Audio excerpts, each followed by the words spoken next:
Python'dan asas 41 qismliq darsimiz xo'sh kelibsiz. Biz bu qismda yangi mazmun o'rganamiz, ya'ni Python'dagi decorators. Decorator degan gap Uyg'urchada bezakchi degan gap. Bu decorators uqumi qo'llanishchanlik intayin keng bir uqum. Masalan, odatda project ishlagan chaqda nurg'un guruhlar birlashib ishlaydi. Hargiz bir odam yolg'iz bir kodni, mesela Facebook'ni bir adam yozib etmaydi. Yoki bo'lmasa hamda biz ba'zi vaqtda boshqalarning yozgan kodini ishlatishga to'g'ri kelib qoldi. Ammo ma'lum sabablar tufaylidan u kodda ba'zi bir yo'chuqlar bor, xatoliklar bor yoki biz istamagan bir yangidan bir logika kirgizmoqchi. Bu vaqtda qarshi tarafning kodini birinchidan bizda manba kod kirdigan bizda bunda access yo'q. İkinciden, aslki manbani o'zgartgimiz yo'q yoki o'zgartirmaymiz. Mush asosida qanday qilamiz deganda, mush Python'dagi decorators uqumidan foydalanib bezakchi, ya'ni bezaymiz. Masalan, bir eng oddiy uqumdan olsam,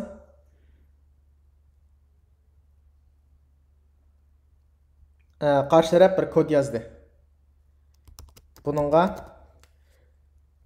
sarang deb ismini qo'ygan bo'lsa, qana bir so'z qaytadi, shunaqa. Buni chaqirish uchun qana qilamiz? Sarang degan bir metodni chaqirib, buni parametrlashtirganda, masalan, hello degan so'zni kirgizsam, buni yurgizsak nima bo'ldi? Hello chiqadi, shundami? Masalan, biz tuyuqsiz qarab bu sarang degan ism, ya'ni Uyg'urchada toza biyap ismkin. Ismni o'zgartirib o'taylik. Kod o'qishsin, ammo ismni boshqa chaqiraylik. Men uchun chaqirganda sarang degan bu funksiyaning ismi bilan chaqiryapti. Buni qanday o'zgartiramiz deganda, Python'ninki decorators uqumi boshqa bir usul. Masalan, buni text deb o'zgartirib, sarang tan qilib qo'ysak, andan keyin biz buni har qitim bu sarang degan chaqirmay text degan chaqirsak bo'ldi. O'xshash bo'lardi. Biz ma'ni qanday ishlatmaymiz. Ya'ni hello deb chaqirilaveradi. Mana decoratorningki eng oddiy misoli. Bundan başqa masalan, sal cho'nqiroq kelsak. Masalan, men bunga bir class quray. Class A desam. Bunun bir function qo'sam. Masalan, shout vaqirmoq. Bunun ichida bir peel bor deyli. Mang yugur degandek. Bir peel verb deydi inglizcha. Bu dal qanda ash peelni qaytardi. Bu boshqalar yozgan kod deb turaylik. Bizga ash kodni berdi. A klassida kod bor deb. Bizdan foydalaninglar deb. Men A klassini chaqirsam qanday bo'ldi?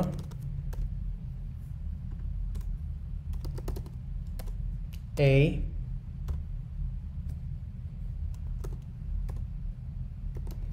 shout masalan walk bo'lsa, buni yurgizsam walk deb chiqdi, shunaqmi?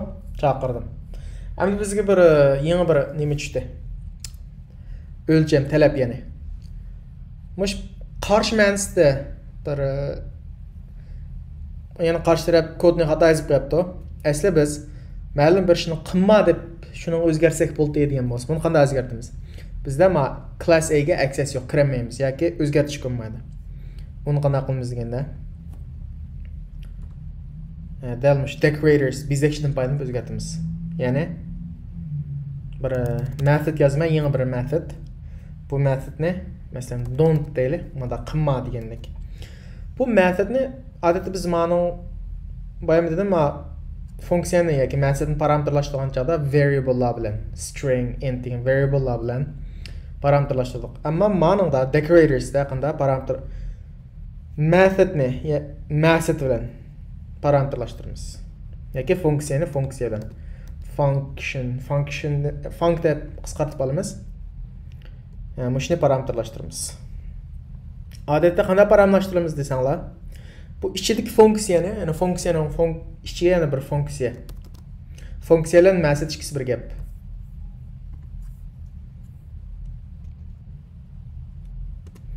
Inkar şekli deyli. Inkar şekli. Bunun içinde nima bor? Aşı bir pil bor. Asli pil. Biz mesela qilmanglar demekçi. Don't. Mesela walk was don't walk. Run was don't run. Almashtirib boramiz. Ma'ni almashtirmay. Endi bu nima qaytadi? Yana funksiya qaytadi. Asldagi funksiya demekçi. Endi bu ma don't ichiga nima qaytadi desak,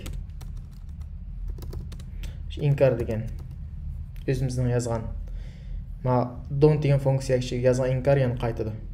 Chunki biz funksiyaning ichiga funksiya yozmoqchi. Hozir men chaqirgan ekan. Mesela da shout'ni ikkinchi funksiya deb olay. Ma don't ichiga nima yozish kerak? Funksiya yozish kerak. Biz qaysi funksiyani? Mana bu funksiyani. Shout'ni mana chaqiramiz. O'zgartdik hozir mana bezakchidan foydalanib. Endi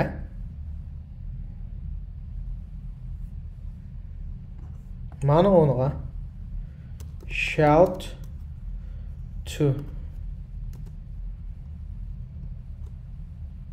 qanda? Sen walk yana o'xshash. Yazsam nima bo'ldi endi? Yurgizsam. Don't walk o'zgardi. Men ma funksiyani ma'nodan o'zgartirdim. Emniyatda balkim masalan manda deyishinglar mumkin. Buncha ular kod yozishning o'rniga buni yozmay. Masalan Şu man chaqirdik bu ham. Hello.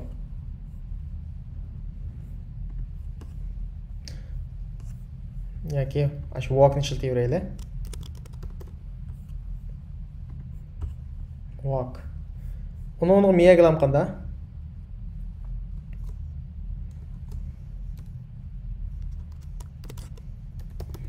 Don't qasaq bo'lmamdi deb so'rashinglar mumkin. Don't walk. Bunda qilsaq amaliyotda bo'ldi, lekin talab bir funksiya yozish. Ikkinchidan bu bir kasbiy bo'lmaydi, uning ustiga hamma kodlarni biz mana misollar orqali ko'rsatib beraman, bu print qilib ham chiqarish bilan unda asos yo'q. Print qilishlar ham tugamaydi. Masalan, men mana o'zgartay. Bir calculator class deyli. Qo'shish. Yoki bo'lmasa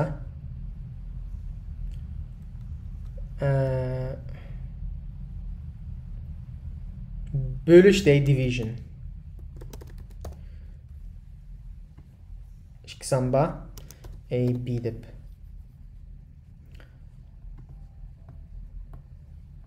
Odatda bu ikki son qanday oldu? Masalan A, B. Bölünmüz chiqdi shunaqa. Endi biz qanday qilamiz? Miyada men A ni chaqirib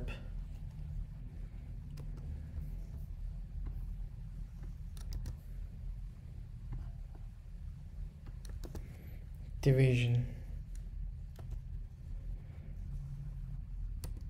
4'ga 2'ni bölsek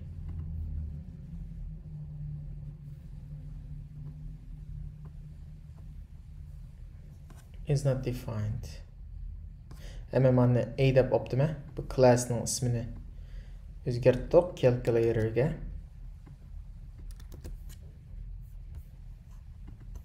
Hem de yürgüysek 2 çıktı hemen. Bizge bir yeni talep geldi. Mesela ma bölünmeni manim deymiz. Mani süret deydi. Mani ço məxrec deydi Uyğurcada. Üstedikini süret, astedikini məxrec. Hem de bizge bir talep geldi.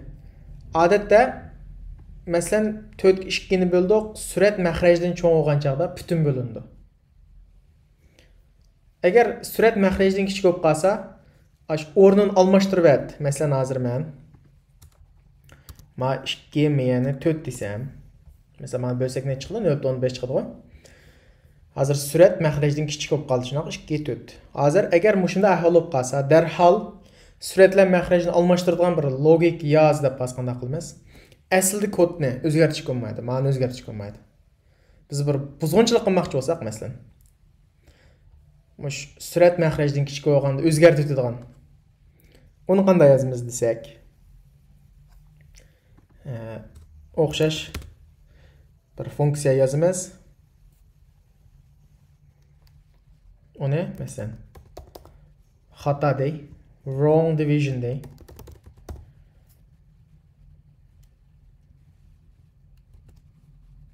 Yani o'xshash buni parametrlashgan funksiyalarni parametrlashtiramiz.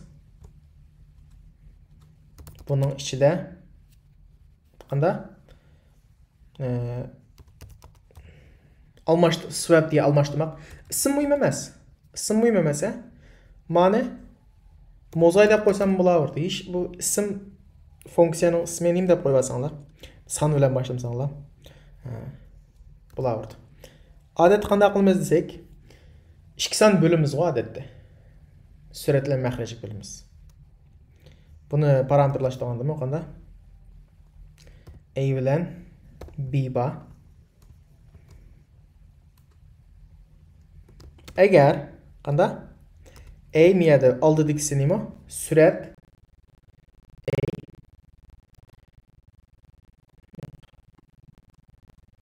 A kichik B.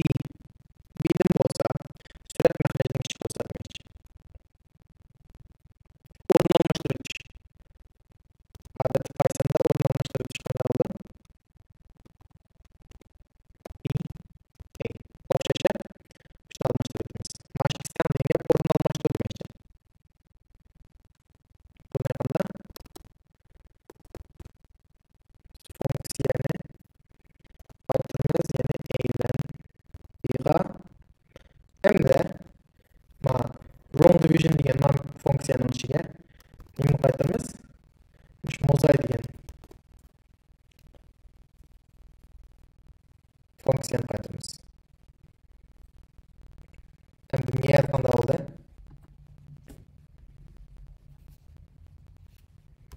Masalan, mana swap almashtirish degan gap endi inglizcha.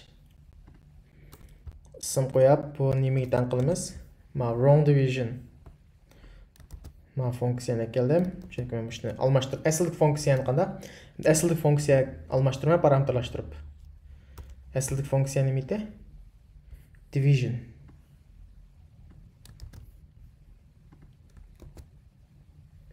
Division bo'ldi. Endi men ma swap nilam. Ekasam 2 qancha 4 ga. Asli qanda? Asli funksiyada 0.15 chiqdi, hamda hozir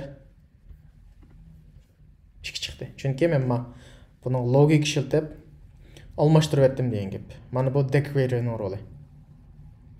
Ham cho'qim hamda buzg'unchi xarakterlik emas, tuyuqsiz asli manba kodni biz o'zgartirishga amalsiz qolgan. Masalan, bizda access yo'q yoki talabda almashtirsang bo'lmaydi deb talab bor, asl kod tegishga bo'lmaydi deb. Yoki boshqa bir klassning ichida, boshqa bir faylning ichida biz uni almashtira olmaymiz. Ahvolasidami shu bezakchini decorators bilan shuni almashtiramiz. Bu qo'llanishlar intayin kuchli. Bu yangi darsimizning mushagicha ko'proq mashq qilib